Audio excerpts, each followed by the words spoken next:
Well, thanks for being on the show, Chelsea. Really appreciate having you. I just want to go through a quick bio just to give our listeners a little background. Chelsea is the founder and executive director of the Motherhood Advocacy Project, formerly known as the Foster Care Alliance. After growing up in Atlanta, Chelsea attended Stanford University, where she received a bachelor's degree in communication studies with a minor in writing. After fostering in Atlanta for 3 years, Chelsea became passionate about more than just helping children in need. She had a desire to help the whole family. As a single mom herself, it's become her mission to help other moms overcome life's challenges in order to keep their families together and out of foster care. Thanks for being on the show, Chelsea, and really excited to talk to you. Thank you. I'm glad to be here. So, to start out, can you tell us a little bit more about what the Motherhood Advocacy Project is and how it got started? Sure. So, Mothers Advocacy Project is a nonprofit here in Atlanta, Georgia. And it started out just through my own personal story of fostering. It started as the Foster Care Alliance, where we were working with single birth moms of children who were in foster care. And then, as it's expanded over the years and grown and changed, we decided to change the name to Mothers Advocacy Project. And the reason we did that was to be able to be something, a place where moms could really be proud of the program that they were in. And after hearing some great feedback from clients and alumni, we decided to make that change. The work that we do is really profound, in my opinion, which of course it's going to be, amazing to me because I started it, but it's really great because what we do is just different from all other services that are offered to families who are involved with the Department of Family and Children's Services. What we do is not just a Band-Aid that we put on to check boxes and get kids back home, but what we do is really working on healing of mom. The basis of everything is trauma intervention. And so when mom comes into our program, she does a battery of different assessments. We determine where she is. 98% of moms that come to us have complex PTSD and trauma. And we take those assessments and we put together a plan for them of healing. It goes through a 3-phase approach. The first phase is resetting the central nervous system, helping them understand their trauma, helping them understand triggers that come from their trauma, and realizing that it wasn't their fault. The second phase is helping them to then unpack the trauma that they had individually. So what was their story? What actually happened, and being able to start to understand how that's affected their life and be able to come to a place of healing from that. And phase 3 is the assimilation phase. It's when they begin to give back. It's when they start to see that although trauma was a senseless event in their life, that they now get to make some sense of it, that they're not just survivors, but that they're thriving beyond that, and that they can help others who have also gone through it. This was really something that was a dream for me when I was fostering my now adopted son and realized all of the stories and the journey that had gotten his family to the place where he was in foster care. And I realized quickly that it wasn't because they didn't love him, but it was because of past trauma that really hindered them from being able to have a healthy and stable life.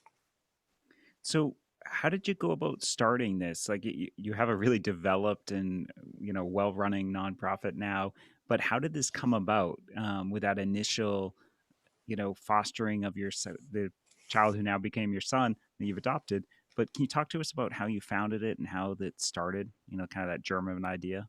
Sure, absolutely. So, for me, it was one where I had been coaching other nonprofits and startups for years. I had worked in churches, helping nonprofits in the area get to healthy places. I had volunteered.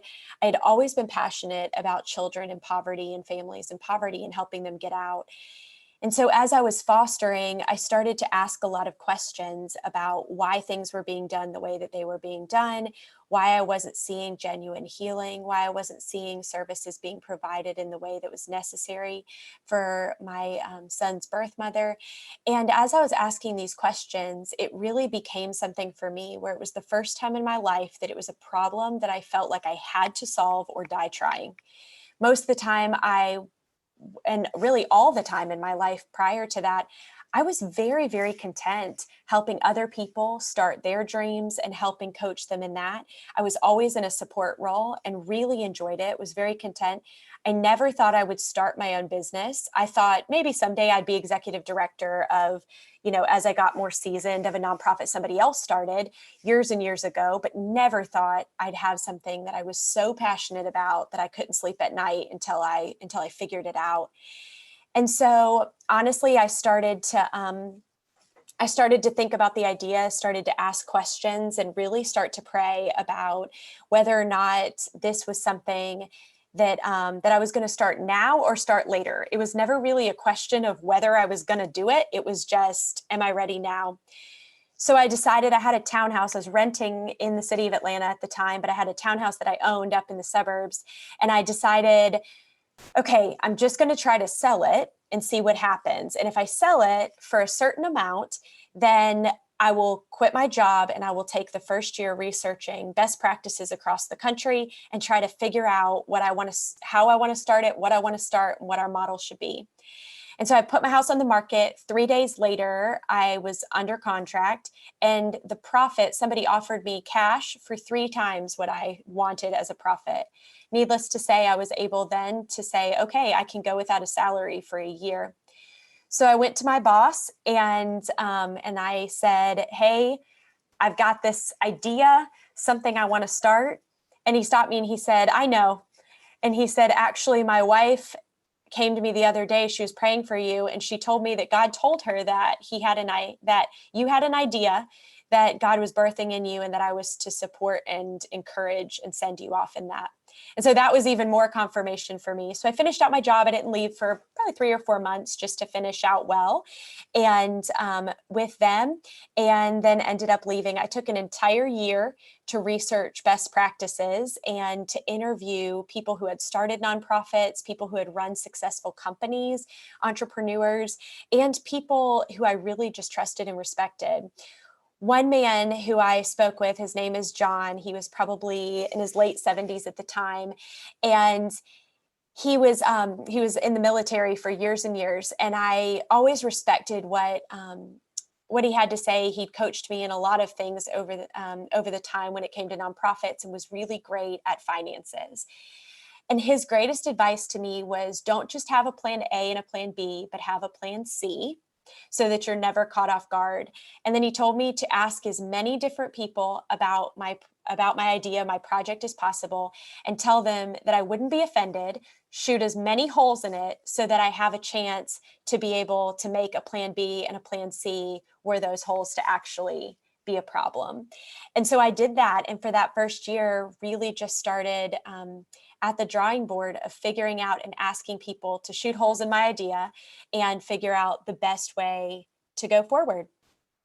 That's awesome. And so just stepping back, just so people don't miss this, you sold your condo and then lived off the proceeds. Like, you didn't fundraise, you lived off your own money to start this I nonprofit. did. I Did did. anyone think you were crazy, or what was the Oh, feedback oh, from your friends and 100%. family? Yeah. 100%. They thought I was crazy. That, I mean, but at the same time, I cared about it. I was passionate about it. And I think it's the fact that it was so personal to me, and the fact that it was it his birth mom will always be like family to me.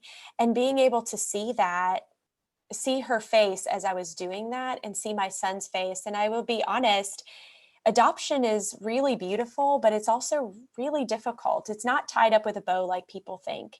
And so I think another thing that really drove me in that was, I want my son, when he grows up, to be able to be proud of how I treated his mom, and proud his birth mom, and proud of the way that I lived my life trying to help other children and families that were in the situation he was in. And so I felt like I had to do it. And I was really blessed that God didn't cause me to struggle in that way. But it was important to me. The other thing I think that's interesting to note about it is just that God did provide, and that he did give me beyond what I needed. And it was a tight year, and without income coming in, everything was budgeted really tight, but we never missed a bill. And now on this end, we're doing okay. I will say I did keep track throughout that year of all my business expenses so that I could reimburse myself. But 4 years later, that's never happened. So I'm Right. counting it as an investment. Right. Your own gift to the organization. Exactly, with Right. no tax write-off. Yeah, exactly. So take me through. So what did you learn that first year that helped you set up for the success you've had since then? Like Yeah, you so I talked. Oh, sorry. Go ahead. no, go ahead. I was going to say you talked about like having a plan A, a plan B, and a plan C, and going through that process. But what did you learn, and then how did that set you up? And then would you recommend other nonprofit people looking to found nonprofits follow a similar process where they kind of deep dive first before starting? Yeah, absolutely. So I found out a lot of things. I interviewed people across the country: Alaska, Iowa, Arkansas, California, New York, um, North Carolina, different organizations that were doing something that I was interested in. And what I found was pieces that I really loved and resonated with me. And then I found pieces that really weren't as research based. So maybe they felt good on the outside, but they weren't proven yet. And so honestly, I was able to put together some semblance of order in terms of what could actually be a really great intervention rather than just copying something. So that was really helpful to me.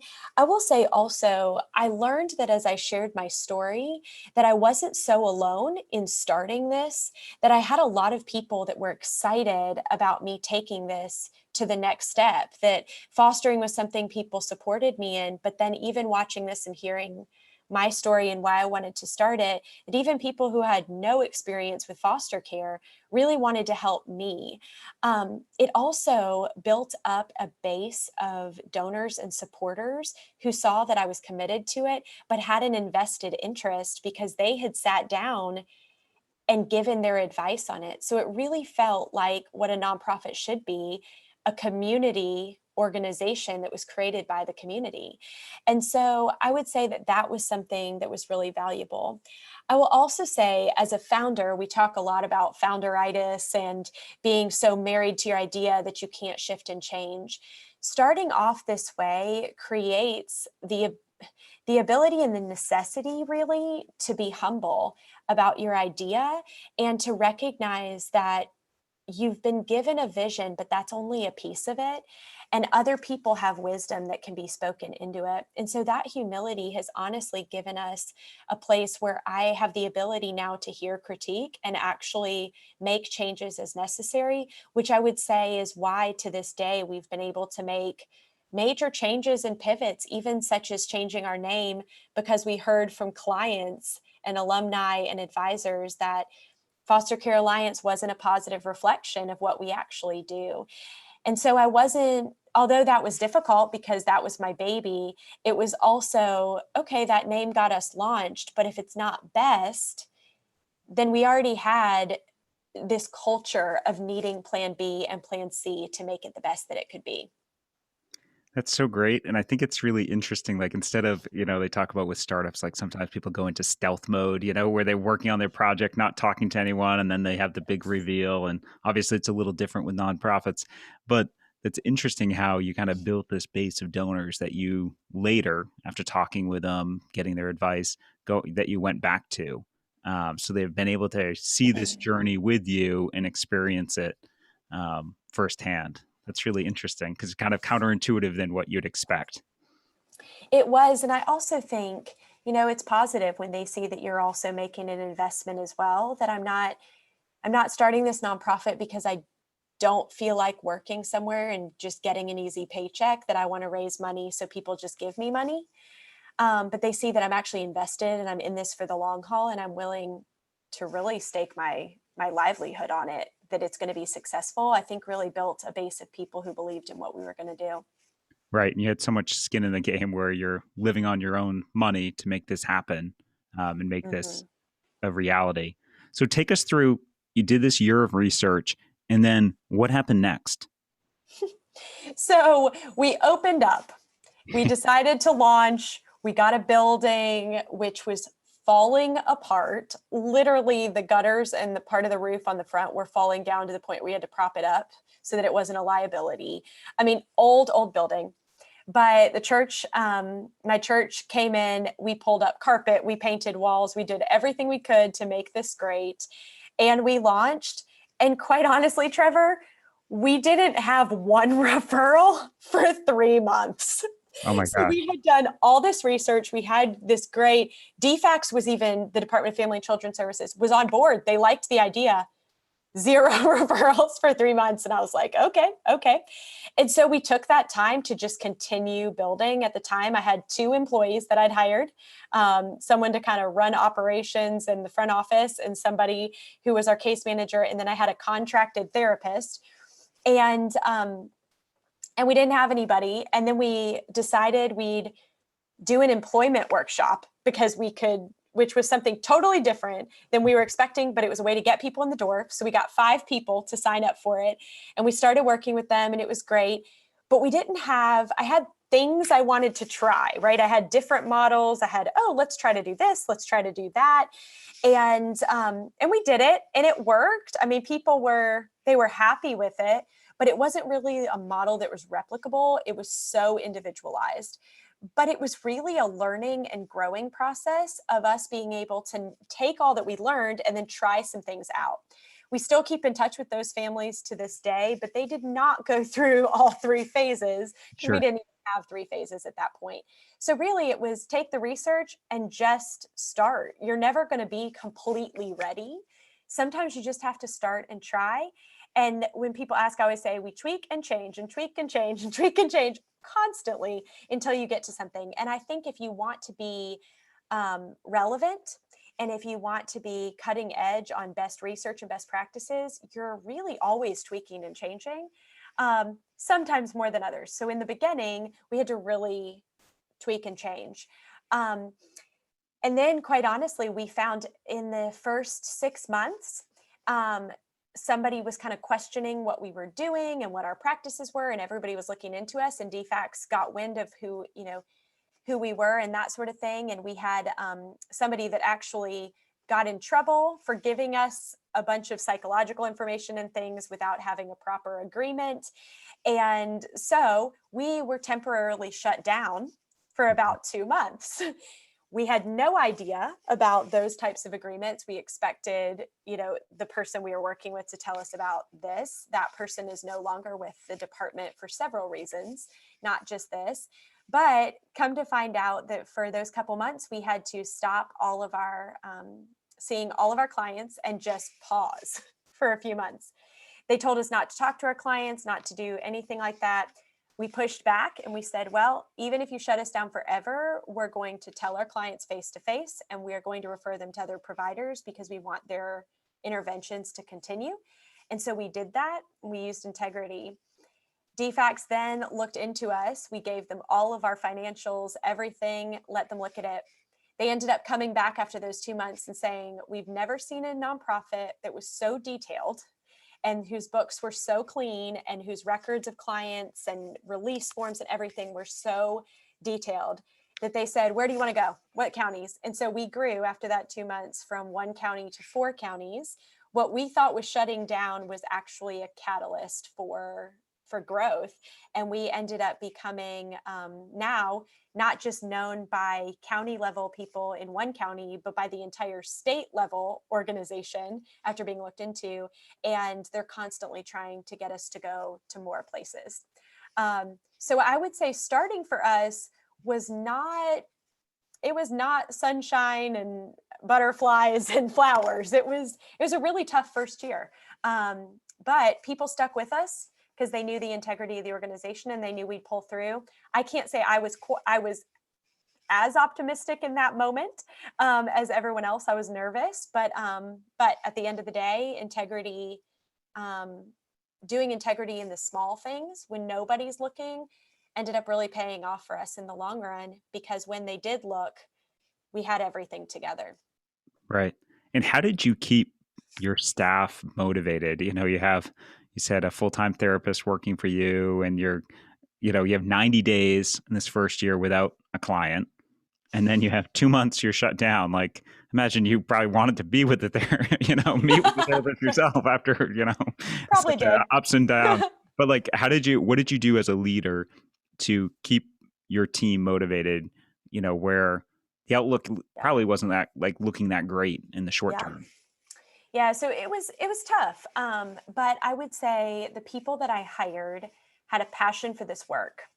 They weren't hired for a job, but they believed in what we were doing, and really, it was keeping that vision at the forefront. Um, One of the books that I've been reading currently that I think actually speaks to this a little bit is a book on rituals in the workplace, and been doing a lot of that in terms of culture with our staff this year. But one of the points that it makes that I love is this idea of your employees need to see the vision, but the vision needs to be connected with their own values. And when it's connected to their own values, then they'll stick with it. And I think that's what I really saw was my staff, their values of wanting to invest in these families and cause them to have a deeper belief in the vision. In addition to that, I again had to model what it looked like to make some sacrifice. And so my staff remained paid, but I did not.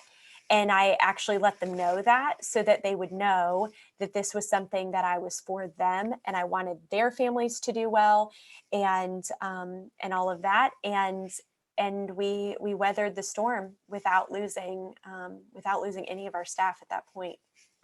Wow, that's great. And I imagine like coming through the other side of that, you probably felt like you could kind of survive anything if you'd had that sort of first year. Yes. Yes. And I will say, there were two very significant donors during that time that came behind us and said, whether you go down, whether you go under or not, we're going under with you, and we're willing to invest to at least keep you afloat.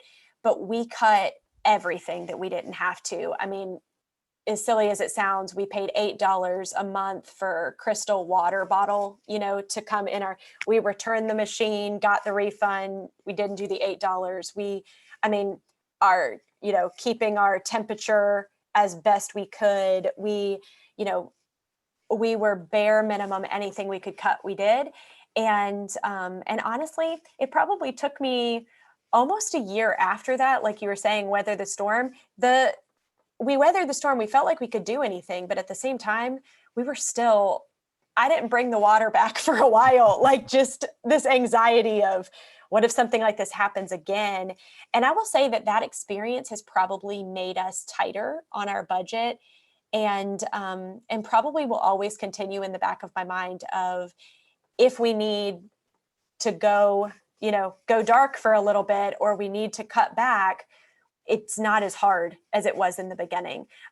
We sold a ton of furniture. We had a garage sale at somebody's house, offered to host one. We took all the stuff over there. We sold furniture. We sold notebooks. We sold anything we could. We made about $1,200, but it kept us going. It was like we were just doing anything we could. And honestly, that mentality is probably what kept us going through COVID, because we knew how to go lean when we had to. Right. That's great. Wow. The thought of like selling your furniture to keep the lights on is just, I think, shows the commitment you and your team had, like all on the same page, all working to the same goal. So, For sure. And garage sales are just not fun. So yeah, my I don't us, my like them. team, it Yeah. was like we were out there in the hot sun in Atlanta selling furniture, delivering furniture in our own cars to people, posting on any social media for anyone that would purchase it. But we had a reason, we had a goal, and at the end of it, we all said we're never doing this again. And we all went out and got coffee and ice cream, but we did it, and it was a bonding experience for us too as a team. Right. Well, there's that saying, I think it's Reid Hoffman. He talks about the founder of LinkedIn, how building a startup is like putting together the plane while you're free falling.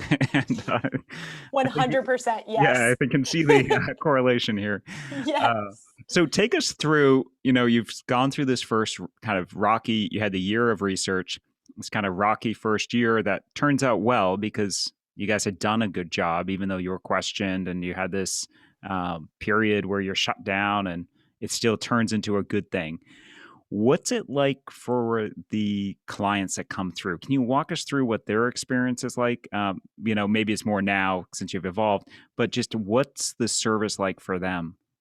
Sure. So when we got the green light to go ahead and reopen, I sat down with our therapist at the time, and in a caribou coffee, and we sat there for hours and we said, okay, we've got another shot. How many nonprofits get another shot?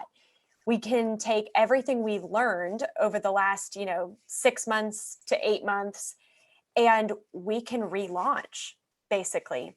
And so she started putting together all these research articles and came to me and said, this is what I want to do. And she'd been working for 20 years in the field of trauma intervention, and with families of who were survivors of trauma. So she was very experienced in this, knew a lot. And so really she said, all the research I've been doing is saying, let's not put them in individual therapy for trauma. We need to have this phase one, or what we called at the time the STEP program. And it was social support, trauma intervention, education, and participatory arts. And that was what STEP stood for. And she said, I'm reading all this stuff about martial arts and dance and yoga and how it works the same part of your brain that trauma therapy does. And if you do it at the same time, it actually expedites the therapeutic process. So we said, okay, great. So we had a partner, somebody that we knew and trusted. And we partnered with them and said, will you do the martial arts and we're going to do the therapy? We wrote a manual on with psychoeducation, different types of things that they needed to know. She wrote what the 12 weeks would look like for this resetting of the brain. And then all the research we found said that it had to be done in a group. So we said, all right, we're going to do this. It made us unique because nobody was doing this type of kind of pre-trauma intervention. And what we were finding is that in actual trauma intervention, if I were to bring you into therapy and you're going to talk about your trauma, but I've never talked to you about the triggers or how to de-escalate yourself, then you could do therapy and be triggered, leave, and then harm yourself or another because you just had a really hard session. And so what all the research was saying was we actually have to have something in the beginning where we're making sure that people know how to regulate their emotions, how to recognize their triggers, and how to communicate to other people. This is a trigger for me. I'm feeling triggered right now. I need a minute, and how to de-escalate themselves.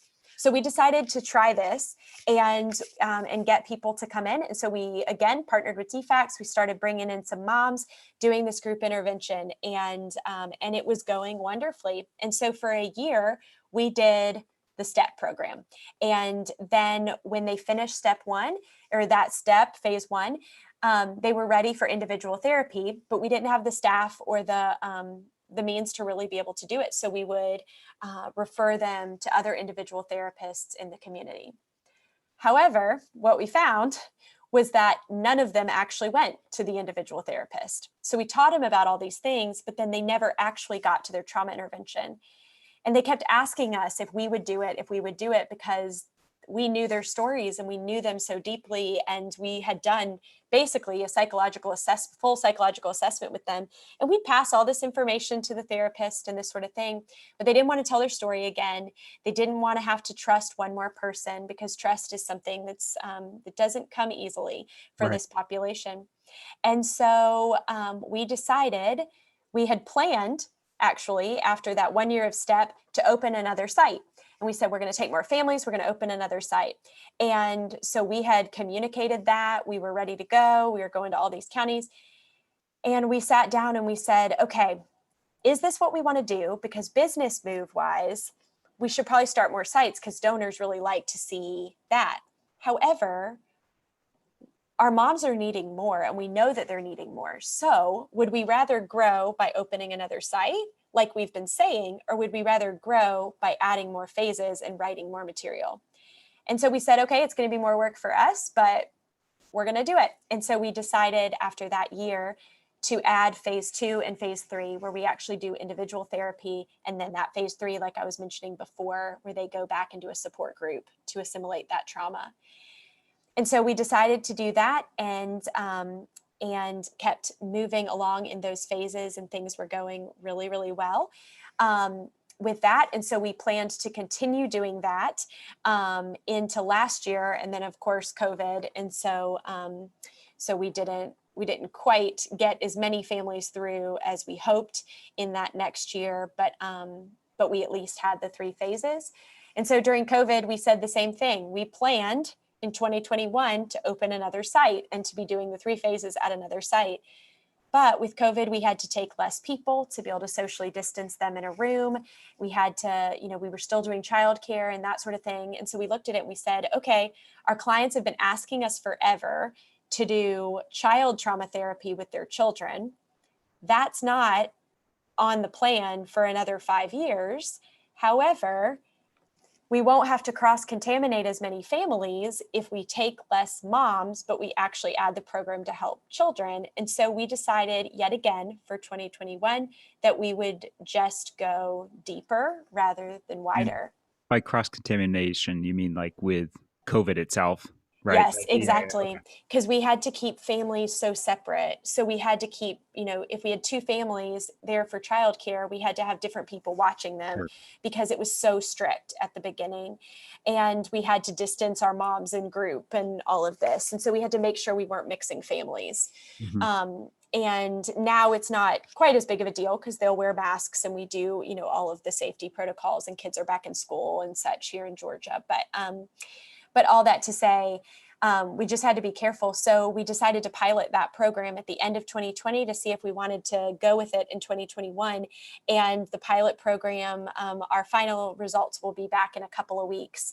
But the preliminary data is looking really, really good. Our families are very happy. We're seeing behavior go down. We're seeing family stability, and the issues, behaviors and emotional issues at home are so much better, grades improving, seeing so many great outcomes, which takes the stress off mom. And so really what we thought we'd do with our original strategic plan was that we'd grow bigger. And what we've actually done, because of so many different bumps in the road, is the plan C, really, which is, okay, almost going backwards of our strategic plan and going deeper first before we actually expand bigger. So the plan is next year to finally open another site, but who knows, maybe I'll decide to add another program first. Right. Well, but you're still meeting the goals of your strategic plans, just in a different order than you'd expected. Uh, Exactly. that's so great. So I'm just curious, like just going back a little bit to your interventions and how you do this with your clients. Is the marsh? So basically, it's you do group therapy with your clients, then Mhm. individual therapy, and then go back to the group. Correct. So like you get kind of broader skills in the group setting to begin with, then you work on specific, issues and work Mhm. through the trauma that they've dealt on a personal level, and then go back to the group and apply both together. What Yes. do you, the martial arts component, what do you think is the reason that's so successful with your clients? Yeah, absolutely. So martial arts happens in phase 1. So they're doing it as a group. And so it does a lot for the brain. So when you're having to learn different poses, movements, small body motions, and you're having to concentrate on being able to do them correctly, properly, not injure yourself, all of these things, right? You're having to really take your brain away from what you may always be dwelling upon and focus on something else. That is the type of therapy that we do, is where it's more than just a talk therapy where you're just talking, but we're teaching very specific skills. It is the same part of your brain that is worked when you're learning therapeutic skills and psychoeducation about how to de-escalate and how to emotion regulate and identifying triggers. It's the same part of your brain as will be used in martial arts. And so it's similar to if you were, exercising and you were to do, cardio, and then you do a leg day, but then you're still doing cardio by running, you're still working the same muscles, just in a different way. Sure. And so it's the same part of the brain that's working. And that's why it helps to expedite the process so well. In addition to that, our martial arts provider pulls our women aside and works with them on different techniques of self-defense. Many of our moms have been physically and sexually abused, and in the communities that they live in, every one of our moms carries a weapon because she's scared of what may happen in the community that she's in and don't feel safe. And so for us, the martial arts also has added that component of them feeling really, really safe. The last thing I'll say that's interesting is when you're a trauma survivor, you often see your body in a very negative way because you see your body as you blame it, that that's the reason why this person abused me, and that my body felt the pain. And so my body is now negative to me, which is why you often see with trauma survivors, different types of self-harm. Or even overeating or not caring about what your body looks like, or super obsessive about what you look like and not eating, or harming yourself in some way. And so we see that as very, very common with trauma survivors.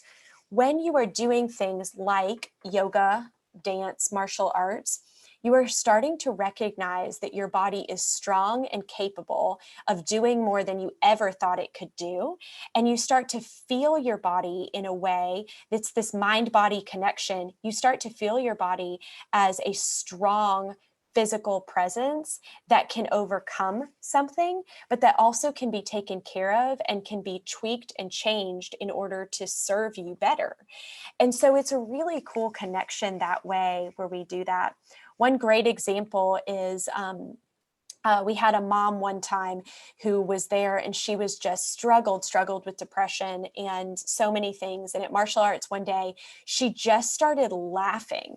And we were like, what in the world? And could not stop laughing. And it was this physical release of joy that she afterwards said, like, I don't remember the last time I laughed or smiled, but it was something that she was successful at something, even if it was a small motion. And she had mastered it, and she was so proud of herself that she was overcome with joy. And so it's also a sense of we're giving our moms this ability to make small progressions when in life it's much harder.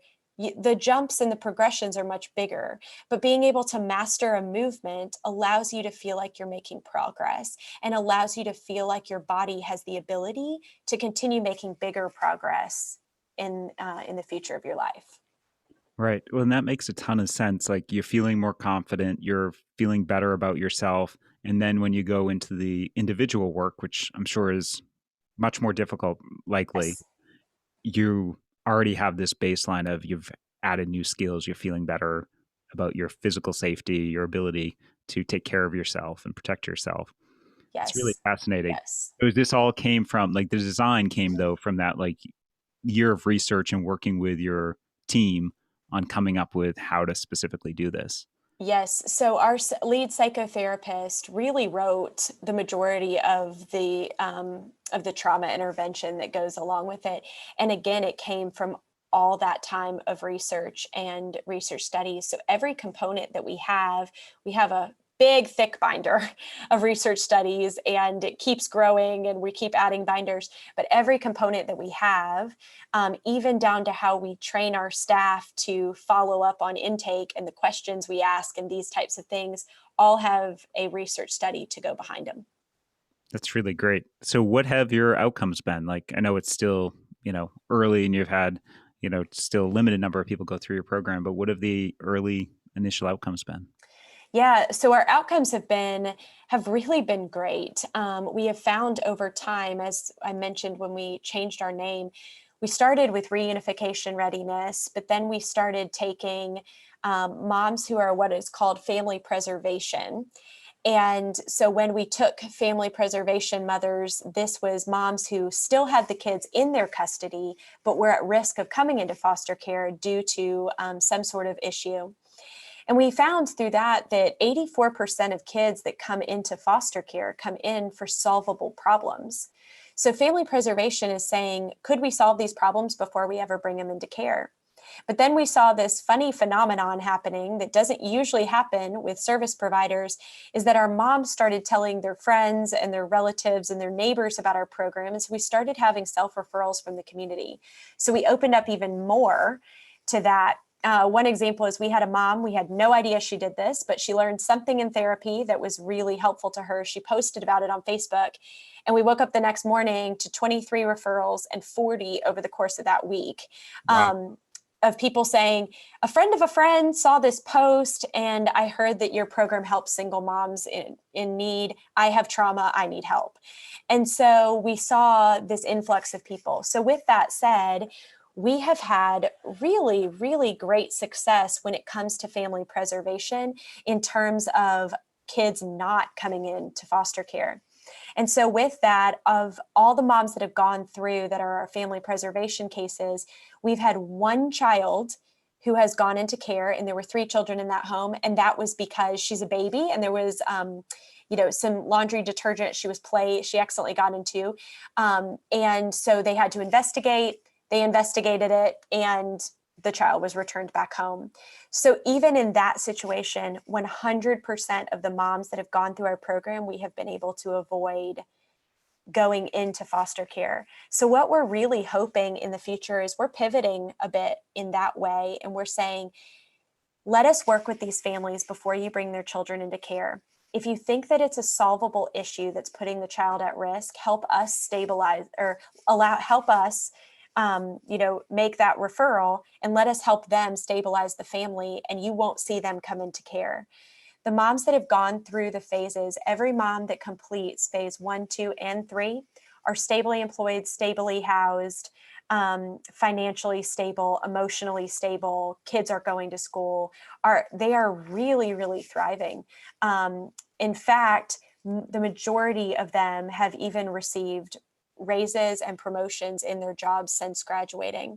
One in particular that I'm really proud of is actually now currently a full-time member of our staff, working with alumni and working with new families, and doing a lot. And having someone who graduated from our program on our staff has been invaluable to us, in terms of just being able to help us grow, but also showing that it doesn't just work to the point where I'm willing to close a case, but it works to the point where I'm willing, not only willing, but seeking out these women to come back on our staff. If I had more positions available, there are more women that I would want to bring on our staff, to come back and help. That's so great. And like, if you think about it, like, who's a better messenger than someone who's been through the program, understands the world these women have been in. But it also makes sense too. Like, if you're have this trauma in your past, like that, deal with that every day. And if you can help address that and have ways to, you can't erase the past, but be able to work with it, and you help fix that, then you have great opportunities to, better your life in other ways, like you said, with jobs and these Mhm. different things. So it's really Yes. interesting, kind of by addressing that, what ripple effects it has in these lives. Yes. One of the assessments that I love that we've added just recently to the end, so I don't have great data on it now, but we will, but it's a great assessment on quality of life and enjoyment. And and I'm excited to be able to see that, to see from when they start in our program to when they end, what do they see as their quality of life? Are they enjoying life? Are they more satisfied with life? And I think that's a really significant indicator of where they're at, but also a really significant driver for us that it's, again, not checking boxes like everybody says. They've done the therapy, they've done this, the assessment looks better, but also, do they feel like they're stronger and better, and do they feel more confident as mothers in our community? That's so great. Well, I want to shift gears just a little bit, and it's really just been fascinating learning, this crazy journey you've been on. But I just want to talk a little bit about fundraising and what that experience has been like. Because we talked about the program side and that whole part of it and all the difficulties there. But how has the fundraising been? Like, what was it like asking for your first gift as you were building this organization, as you were, doing this year of research? When did that first donation ask happen, and what was that like? Yeah, so I would think, I would say that, fundraising is always seen as a challenge for nonprofits because it's what keeps you existing. However, I think that what I've learned is that vulnerability with donors and inviting them into the story is so significant. So that first year of research and allowing people to speak into it and to know the journey that I was on made it much easier. In addition to that, I will say that there will always be a handful of families that will be very, very special to our work because they were the ones that believed in it before they even knew if it was going to work. And as much as I, don't want to have the organization tied to me, when you're starting something, it is people who believe in you, which is really humbling and maybe gives you a little bit more drive to succeed because people are counting on you and believing in you. But I would say that those first asks were, I wouldn't even say that they were difficult because I knew the people I was asking and I knew that they believed in what I was doing. If you're starting something, I think the best thing to do is to really start with your inner circle and start with family, friends, and people that you know, even if they're giving small amounts, because they want to give to you and believe in you, but also having a really realistic expectation of how much you can raise in the first few years. I've heard a lot of people have said to me, and I always just laugh, but have said, oh, well, if I just started a nonprofit, there's so many grants out there, I could make millions. And I'm like, Right. and you have to recognize that you might apply for 50 grants and get two, Right. and they may not even be the amount you applied for. And before your first 3 years, you will likely get zero grants. It will all be personal relationships, and it'll be people who are interested in the story and interested, quite honestly, in the personal story of what it was. I'm really careful not to use my son as a form of marketing for the organization. His face is never going to be on anything. I'm never going to say his name. I want him to be able to just be my son and not feel like he's the face of an organization and that I'm using him in order to make money for the organization. However, you don't even have to think about it that way when it's people who know you and know your story and have been with you, because they understand your heart behind the organization, and it gives a chance for them to really just support me and what I felt like God was calling me to do. That's such a great point. And I think a couple of interesting things you just brought up, like the whole thing that donors invest in you. They Mhm. like the idea of what you're planning to do, but they're really investing in you because they know you're going to have to figure it out, which, you did for 2 years, Yes, right? To kind yes, of yes. get the plans. But on the other side, like on the foundation front, they're they don't invest in people figuring it out typically Mm-mm. because that's not their job. Their job is to fund things that work, are proven, and help them scale or help them reach Mhm. other communities or open the second center. So really understand, for people trying to start nonprofits, understanding that and realizing it's the individuals who will invest in you and believe in your dream and your vision and help make it possible. I think that's Yes. such an important point. Yes. And I think, and what you're saying about the foundations is so true that you can't find it frustrating when Mhm. they don't. But I also think that it's tempting in the beginning to chase money and to recognize, okay, well, this is the intervention I like, but if I added this that's evidence based, then there's money for this. So I might be able to do it. And having to stay really true to what you're starting and why you're starting it.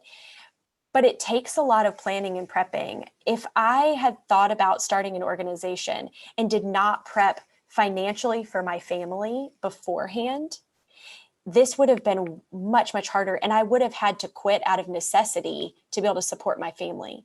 So there's something to that of needing to know that you're not going to get grants right off the bat, and that you're probably not going to have the salary that's equal to what I was making at the other job Mhm. in the first couple of years even. And so with that said, I think it takes a lot of personal planning and family planning as well to determine what does your family need, and are you ready to make that leap? Because people will invest in you for sure, but you're going to have to be able to prove it in a couple of years. And so are you really ready to dive all in? Right. That's such a important point. And I had this business guy who had built several companies once told me, he's like, all startups take 3 to 5 years to be successful. Hmm. Like, no one ever tells you that because you never would start. But No. it takes 3 to 5 years to really find your stride, find your product market fit, or your service market fit. And like knowing, like, can your family handle it? Is this something where we don't take a paycheck for several months? Is this something we can do? I think that's Yeah. really important that Yes. everyone's on board and everyone understands. Yes. So, There was my company I worked for called Plywood People, Jeff Schinneberger. He does great work, but he always says, he says this, he and his wife say, if we save the world, but we lose our family, then we lose. And for me, that was where that planning came, is I could change foster care and flip it upside down.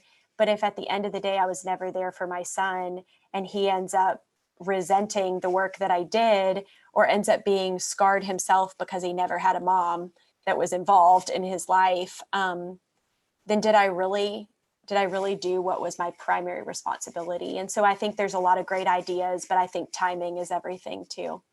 right. And that's, yeah, I think and it's easy to go into the feedback loop of I work more, then I get feedback from your donors, the people, you get that instant feedback. Yes. Whereas your Yes. family, the feedback might not be for a decade or 25 Oh, years or whatever. no. So like understanding those two different feedback loops, but really prioritizing Right. do Right. good, building something really important, really critical, but also Right. Like, go ahead. I'm sorry. no, I was saying, yep, you're so right. Yeah, I think it's Clayton Christensen talks about that whole, like, how are you going to measure your life? You have to optimize for both, because one will give you quick feedback and the other will give you much more enjoyment in the long term, but much slower feedback. Your Yes. 6-year-old doesn't give you good feedback on a lot of the things you do. No.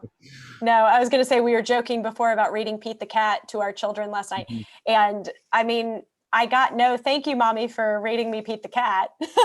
But at the end of the day, when it comes down to it, someday he will remember reading books every night before he went to bed. And he will remember the time that I took and that my phone was put away. And I think in this current world, that's really significant.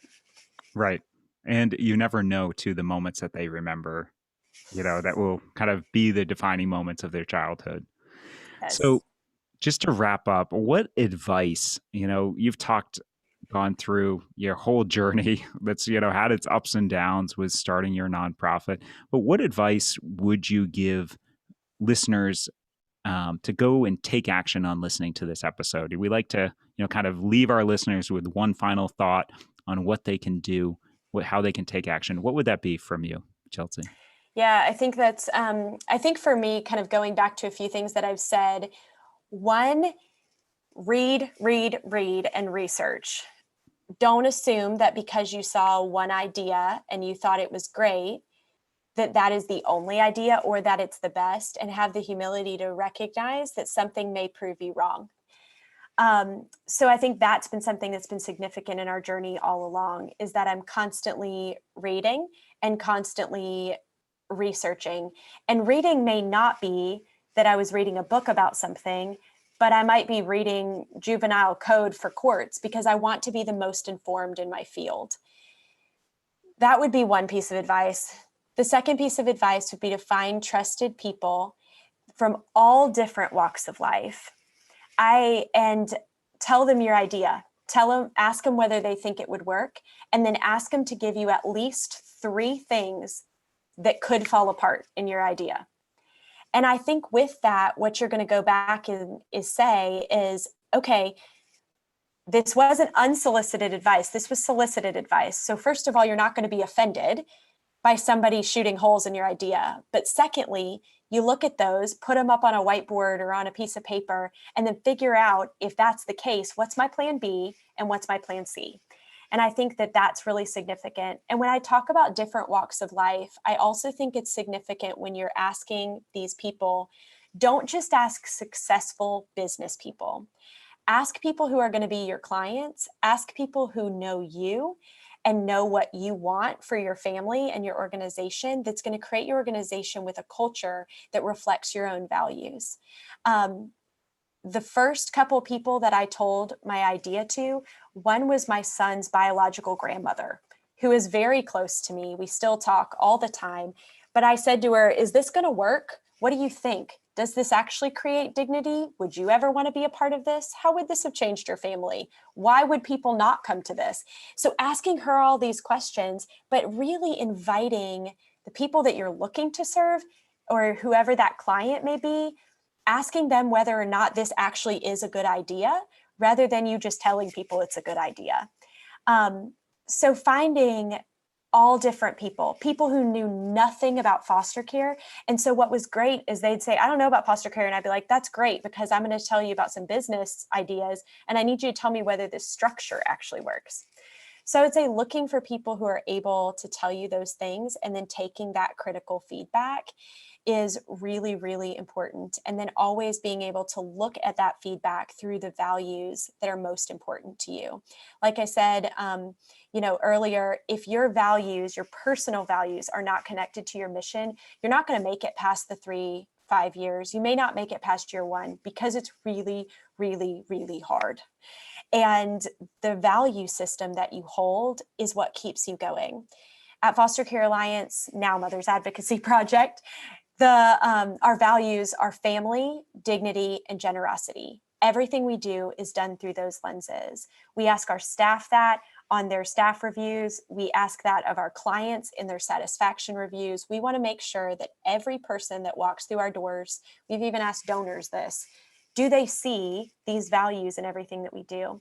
So if you don't even know what your values are yet, then you're probably not even ready yet to start sharing your vision. That's such great advice, Chelsea. And I just want to say thank you for being on the show. And this is just a tremendous episode. I think people will get a lot out of it. Where can listeners find out more about you and the Mothers Advocacy Project? Yeah, so you can go to our website, mothersadvocacyproject.org, and you can find information there. We also do have a Facebook page and an Instagram, which is Mothers Advocacy Project, and you can connect with us in that way.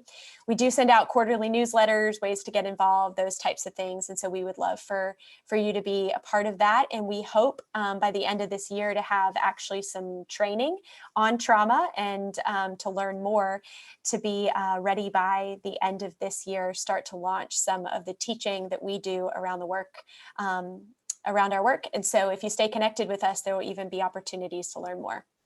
Excellent. Well, thanks so much, Chelsea, for being on the show. This has been a real pleasure, and good luck with the next year. And hopefully it's a little less ups and downs of the last few. So good luck. Yes, I hope so, but we'll make it regardless. Right. I have no doubt. All right. Thank you.